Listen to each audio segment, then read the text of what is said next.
Welcome back, everybody. We're going to take some questions now. So we've got two microphones down here at the front. And if you do want to ask a question from the microphone, feel free to make your way to one of the microphones and form an orderly queue. I have been asked to say, if you are asking a question, do just try and keep it brief. We're not looking for sermons. Come back here Sunday morning, you'll get one of those, but not tonight from the microphone. And we will try and weave in some of the questions we've had. Thanks to everyone who's been sending questions in via text and web and everything else. So why don't we start with a question from the front. I'm going to make sure there's an opportunity for both our guests to respond. But if it is directed to one of them, just let us know that when you ask your question. We have name as well. Yes, and if you'd like to tell us your name as well and as you ask your question. Thank you. Okay. My name is Curtin Spence. I've got a question directed at Justin Trottier. Hopefully I pronounced that last name right. Pretty good. Okay. All right, so one of my questions was, during the conversation, the moral, it sounded like the moral apex was humanity, or that humanity was the moral authority of the universe currently. So currently that humans have the highest moral values over, let's say, cows. But given enough time with something like AI, or as Friedrich Nietzsche was kind of mentioned a couple times, the Übermensch, or the evolved kind of human or a different type of being that would evolve into having higher abilities, either in cognitive areas or in whatever categorical areas you think a more virtuous system would occur, wouldn't that then make us cows? Wouldn't we be to the Übermensch or this superior AI what cows are to what we are right now? That's interesting. Wow. So could we become a lesser species in the sense if another species, if we had aliens maybe who came along? Yeah, and is there anything wrong with that? Okay. Talking from a naturalistic point. Let's hear from Justin first and then see what Andy has to say. Well, I was going to mention the alien response that other Justin here preempted, because of course, I mean, we may be living in a universe where there are other intelligences out there, and I think, I don't have the exact numbers in front of me, I think a majority of humans, when polled, consistently say they believe that to be the case, that we're not alone, and it's likely that if we were to encounter other intelligent beings, that they would be far, in a way, more advanced cognitively. Now, with respect to their intelligence, but the question is in terms of their moral value as persons, and I would use persons differently from humans. We're humans, but we're both persons, us and these aliens, whether that makes a difference.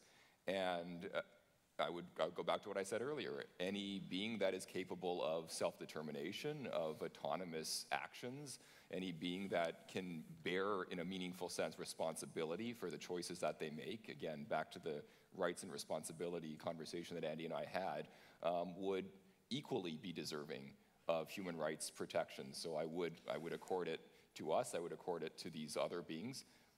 Would that be like, well then, I'm sure your shoes would be made of leather. Would then it be okay if we were made of the finest kind of boot qualities of this Übermensch or anything like that, because we don't have any better Is there some rights, sense in which the fact that they're far more cognitively superior, in a sense, makes us less valuable in comparison? Any being that has the minimal standards is deserving of the same rights and protections. Well, maybe I'm misunderstanding let the Andy question. respond there, because you sound like you want to. Yeah, well, very quickly, I mean, I think the question you raise is actually one that's taken very, very seriously in ethics, and it's got a fun term. The term that's used in ethical theory is utility monster. So a utility monster is something that has the ability and the right, just because it's so much more superior, to use another species for its benefit. So human beings are the utility monsters of cows and other members of the animal kingdom. Now we could talk about we want to treat them fairly and kindly, but nevertheless we are the utility monsters. And the problem goes that I think you're raising at is along comes E.T. Sort of zips here out of a black hole, and it's not so much about whether Justin, we go, oh, welcome E.T., we grant you human rights. It's E.T. looks at us and goes, fantastic, I am your utility monster, and I have all kinds of things I want to use you for as human beings, and if rights and whatever you want to term it is simply a case of ability, and that creature is so much more capable than us, then all bets are off. And the AI question raises the same thing. And of course, what's interesting is science fiction, I think, explores a lot of this. One of the reasons why I think it's fun to read sci-fi is sci-fi explores these kinds of ideas and what does happen if we generate an AI that is so far beyond anything we can imagine, and it looks at us and goes, yeah, thanks lads and lasses.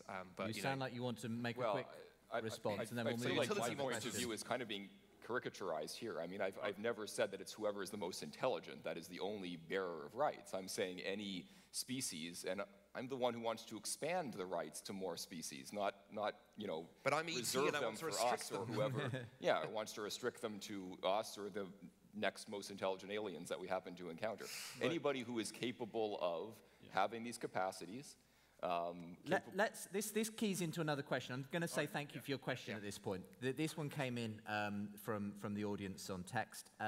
And the question is, Justin, could you elaborate more on how rights flow from capacities? Because I think that's something we never quite got to in the conversation is, okay, you've acknowledged we all have, anyone who has these particular capacities to self-determination, to sentience, to self-awareness and so on, has these rights. But the question is, how do those rights flow from such capacities? How do you link them intrinsically to these capacities? That's where the connection between rights and responsibilities is critical. Because by having the same capacities that give us rights protections also makes us able to enter meaningfully into relationships with other people and to bear responsibility to those other people and to be held accountable if we violate their rights. So I agree with Andy very much on this point that you cannot tear apart rights and responsibilities. Together, they are what make us capable of entering into these kinds of relationships with other human beings. Do you want to respond to that? Yeah, very quickly. I think we're still ultimately the issue here. There's some things that unite us. I think one of the things that does actually fundamentally divide us is I think we're still basically on preference. And it was interesting the dialogue we had the other night. Ian, who for a lot of the evening took a similar tack to Justin, then went a slightly different direction and said at the end, actually said, I have to admit I'm a relativist. But I think in a sense it's okay for Justin, for you to say, yeah, I believe that these things lead to the following. I think the difficulty is somebody turns around and goes, that's lovely for you, but your values can go jump because I have the power and the ability. I don't need to listen to you.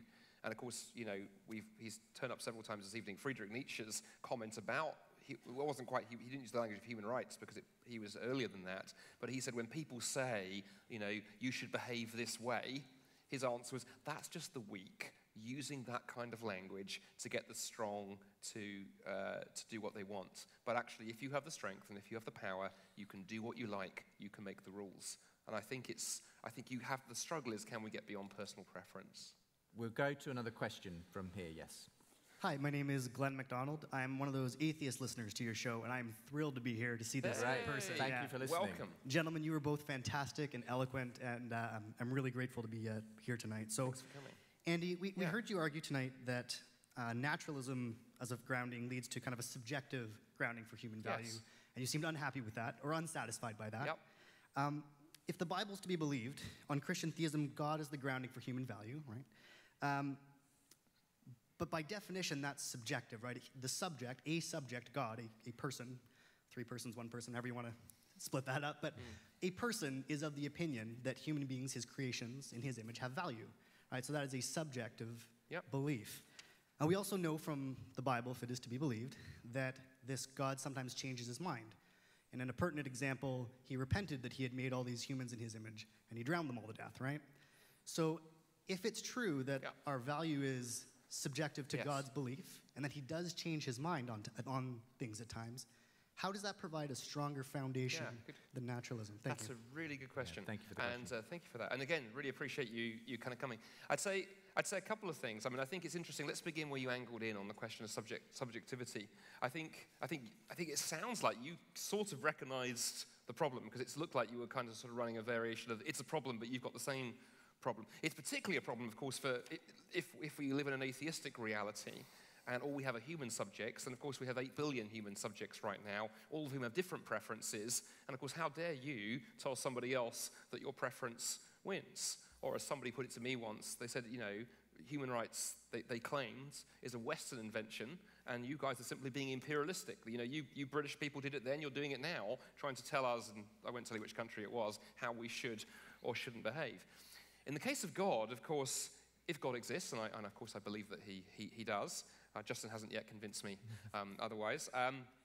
If God exists, then of course we're not just talking about, just another subject, or even a slightly bigger version of us. That can sometimes be the mistake people fall into about God. God is like a sort of rather large, he's like us, but just a little bigger. God is the one who underpins the whole of reality. God is the ultimate it. God is the ground of being, to use the language of philosophers. And the reason that gives us the foundation is God is the one who calls every atom, every particle, whether it's making up a table, a chair, or you or I, into reality. And it's therefore that fact that we have that value, we have that dignity, ontologically, to use that word meaning, nature, that we have those inalienable rights, is because that's the way that God has constituted us. So to be a human being is to be a bearer of value and dignity and rights and so forth. Now, I don't want to go too far down the flood thing, because we're trying to keep the answer short, but what I would say is this. One of the things that's interesting is it's actually because human life matters that, of course, things like justice matter, and why God takes things so seriously. If God merely overlooked human inhumanity to other human beings, and went, you know what, I don't care. I mean, Hitler was a nice guy, mousy tongue. He was lovely, he had a kitten. We go, what kind of God are you? Because if human life really matters, then injustice is a very, very, very serious thing. And God takes that very, very seriously. Ultimately, so seriously that, and we talked about this earlier, that God stepped into history in the person of Jesus. That raises the question of whether God could have acted any differently, right? But I want to pick up on a couple of other things here. Justin. If, as you say, God is the creator of the universe, the ground of being, if we're subjects that have been sort of created by this deity, then that would kind of concern me, actually. I would see us as almost like playthings, part of his divine plan, rather than subjects, rather than ends in and of ourselves. That the question of whether or not in that kind of framework we have moral worth, as Immanuel Kant would say, as ends in and of ourselves, whether that's consistent with the idea that God has ordained all of this, he set this in motion, and he also has a plan, and we're just kind of filling in the pieces as actors on a stage. And just when you and I have talked about questions of ethics before, and we've had this debate before as well, but I think it's relevant to the question that was asked, which is that if God is the one kind of calling the shots, deciding what's right and wrong, why should we follow it? I think that kind of gets to the question that was asked. Why are we compelled to follow those commandments? Is it just arbitrary commandments that we have to follow because he is so much bigger and more powerful than we are? I think, as you've asked a couple of questions, we'll let Andy respond. I was going to say, I'm aware we don't want to just start the dialogue and there's people waiting, but let me try and briefly say a couple of things. On the first point you made at the start of your... Remind me the first point I wanted to angle in on. Which is the question of what was the first word? God's plan for humans. Are we just playthings? Absolutely. What's interesting is I'd say two things very briefly here. I think the Bible is very clear that's far from who we are. Again, I bring you back to the incarnation, because to go, the value that God demonstrates there in the cross is astronomical, is almost infinite, really, the value God demonstrates. But here's the interesting thing. We were talking about this the other night, a few of us, that to go, I know for many of my secular humanist friends, freedom and autonomy are a big thing. This idea of going, I don't want to be controlled by God, I want to be, self-determining and so on and so forth. I just want to gently say, if naturalism is true, you do not have that. You are nothing more than a plaything of the laws of physics and chemistry and biology. The reason you're thinking as you are now is because of your brain chemistry. What's going on in your brain now is a result of the previous brain state and the previous brain state. You can't escape from that world of causality, which is why so many atheists and atheist philosophers are increasingly arguing for determinism. What I would say, if God exists, the God of Christian theism exists, God has the ability to actually grant you genuine freedom and genuine moral choice to be made, because physicalism is not the only game in town. But if it is, you are not Well, this gets free. us into a very big debate about how an immaterial being can have That's a whole other discussion. I think come into a physical world. we'll have to leave that one there. will. I think the second question, if you do want to address it quickly, Yes. Andy, was a form of the eutropho dilemma, I Yes. think, where if God commands things, do we follow them because they're the right thing? Well, then in that case, do we need God to command them in the first place? Yeah, what was interesting, actually, again, we're rehearsing some of where we went the other night. What I think is fascinating about the eutropho dilemma, for those who aren't familiar with it, let me recapitulate it very quickly. It's the idea that, does God command things because they're good? In which case goodness is a standard outside God, or are things good because God commands them, in which case God could command me to poke, visiting. It makes morality arbitrary. Yes, God commands me to poke Justin Briley in the eye, and that's a good thing. Of course, the same thing applies to everything. It applies to society, for example. Are the laws that the society determines good because good is external, or are they just good because society determines them? And it sort of collapses inwards. In the case of God, and certainly the God of the Bible, the understanding that Christians have always had from the beginning is that it's actually neither of those options. That God is goodness. God is love. God is beauty in his very, very character. And then what God commands and acts flows out of that. And that's always been the Christian answer from the very beginning. And nobody really in philosophy of religion takes eutropho that seriously. I'm going to move the question because we must take some more questions. So let's have another one from this side on this microphone. Yes. Thanks very much. There's Tom Rogers here, and another question for Justin T. And that is, what would it take to convince you that God does exist? Would the right science... Which God? The creator that put us together. So what? Okay, great question. The Christian God or the Muslim God, or yeah. What would it take to convince you, Justin, that God exists? You've asked, well, which God? Well, let's just say a creator of the universe. Let's say, is there anything? Well, hold on a second. I mean, the God that's often imagined by Judeo-Christian monotheists has certain attributes that I don't even think are logically coherent. Right? So first you'd have to explain how a God can be at the same time omnipotent, omniscient, and omnibenevolent. I don't think that's a coherent, those three things even fit together logically. So you've got to start with that. You've got to start with that. If we could prove that? Well, you've got to come up with some kind of formulation that can reconcile the inconsistencies inherent in those. So for you, it's rather that you attributes. find the actual idea of the Judeo-Christian God inconsistent. Do you want to respond to that, Andy, yourself? Yeah, I would be very, very careful, because the question was asked of Justin, and it'd be very, very unfair for me to say, well, the real reason Justin isn't a believer is for these things. So I'd be very careful not to even remotely go there. But I would say this. I think when it comes to evidence, human beings can be quite interesting in the way we approach evidence. For example, we can be surrounded by evidence and overlook it. A really good example from science, for example, is smoking. Everybody knows that smoking causes cancer, but my sister continues to smoke. She can justify herself in the light of evidence. And I think as human beings, we're very good at justifying ourselves in the light of evidence. Now, of course, if atheism is true, Christians are guilty of that. But if Christianity is true, atheists are guilty of that. But it's interesting, one or two atheists have made interesting remarks around this. So Thomas Nagel, very famous American atheist, once wrote this in a book he published, I think it was 1986, in The View from Nowhere, I think was where he writes this. He says, it's not that I don't believe in God, it's that I don't want there to be a God. I don't want the universe to be like that. And the one thing I would say is this: nobody is neutral on the God question. There's no Switzerland of the mind. Nobody is neutral on the God question. And the question is, as we approach the evidence and have these conversations, can we be self-aware enough to recognize that, both on either side of this conversation this evening? There's lots of things for which there's plenty of evidence, but people don't believe it. At the risk of making some enemies here, I would include evolution in that category. Well, let's move on from that can of worms to...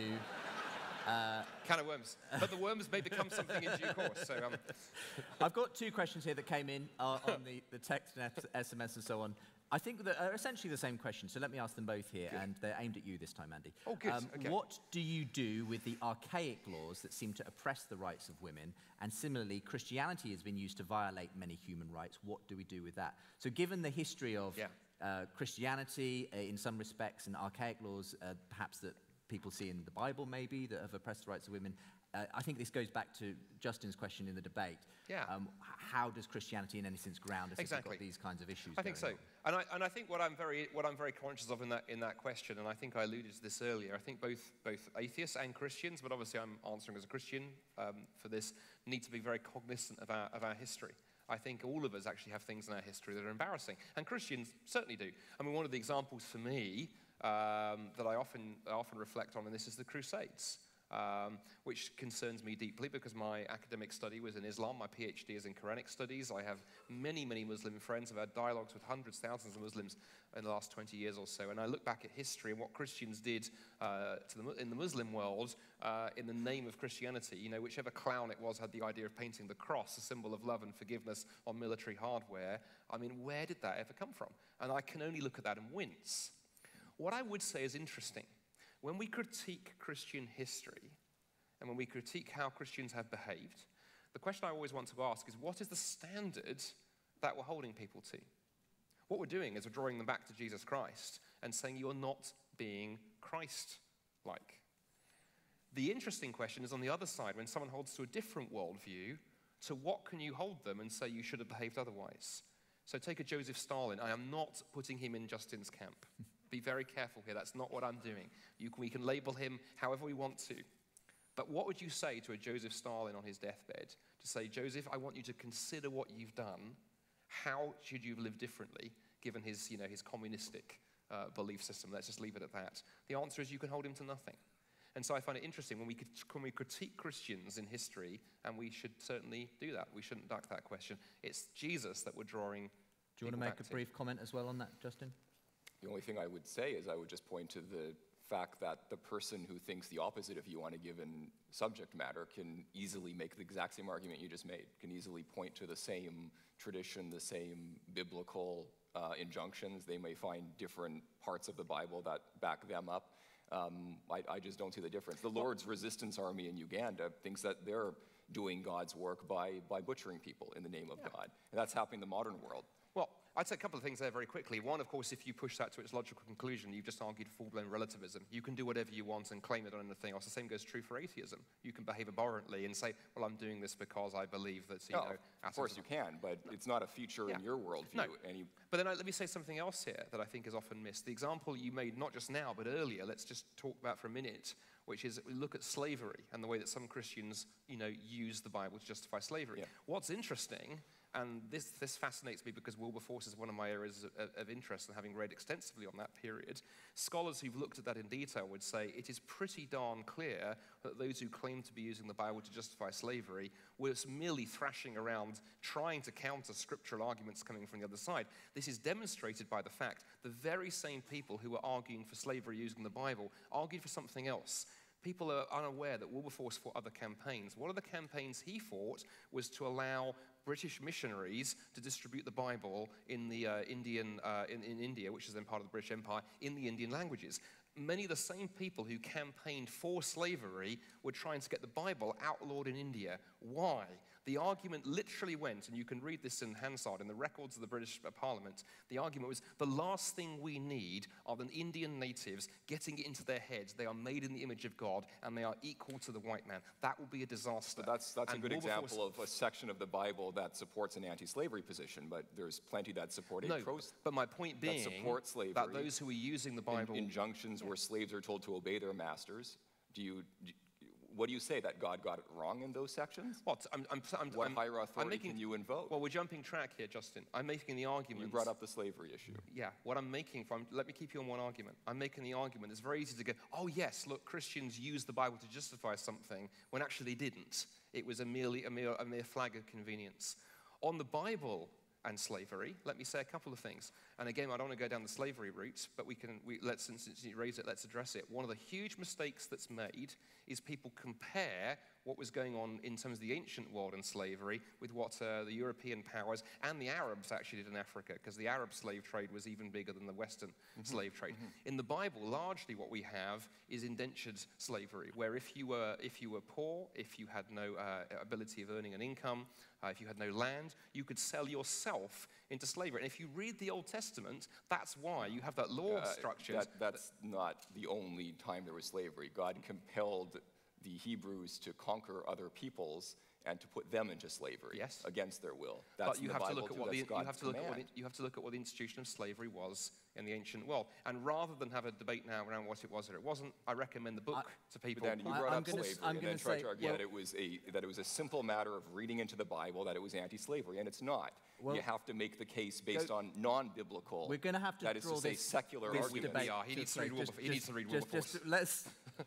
Let's assume that we're going to agree to disagree on that one. Would you like to come and ask a question? We've just probably got time for a couple more questions before we have to draw. Hey, my name's Cody. Hey, Cody. And can I just say I'm so psyched to see Justin Brierley here. Like, I'm a bigger fan well, of that's this very JB kind. than the other one. You. Thank you. My question's for JT. JT. So clearly we've been flirting with this idea that you can't really ground your moral epistemology in something objective, right? And you've been kind of like hard to pin down throughout the dialogue about where you actually place it. It seems as though you ground it in something like rationality and consciousness, or conscience, sorry. Is that right? That's one part of it, sure. Okay. Yeah. Well, what I'm saying, or what my question is how would you justify moral epistemic duties? So moral duties that involve sort of assenting to a certain true proposition, right? So you ought to believe what is in fact the case, regardless of sort of pragmatic utilities and things like that. Now notice that you can't appeal to your own rationality in order to justify these beliefs, because then you'd be arguing in a circle, right? And so how would you ground these beliefs? And that's quite a complex question, but I think what you're getting at is why should we aim for truth always, right? Given that that's not necessarily something that. And some philosophers have pointed out, like Alvin Plantinga, for example, says that some things have a sort of such a high epistemic status that you just find yourselves with those beliefs, like they just sort of appear. You don't choose to believe in them. Right. But that's certainly not true for moral beliefs or scientific beliefs even. Yeah. Well, let's just see what Justin has to say in response to I have nothing to say. I don't understand the question. I'm sorry. Can you give me an example? It's a great question. Yeah, so basically when when confronted with enough evidence where you would make the inference to general relativity, say you're confronted with this sort of cosmic phenomena that would give you reason to believe general relativity is true, right? That's not exactly the way science works, but go on.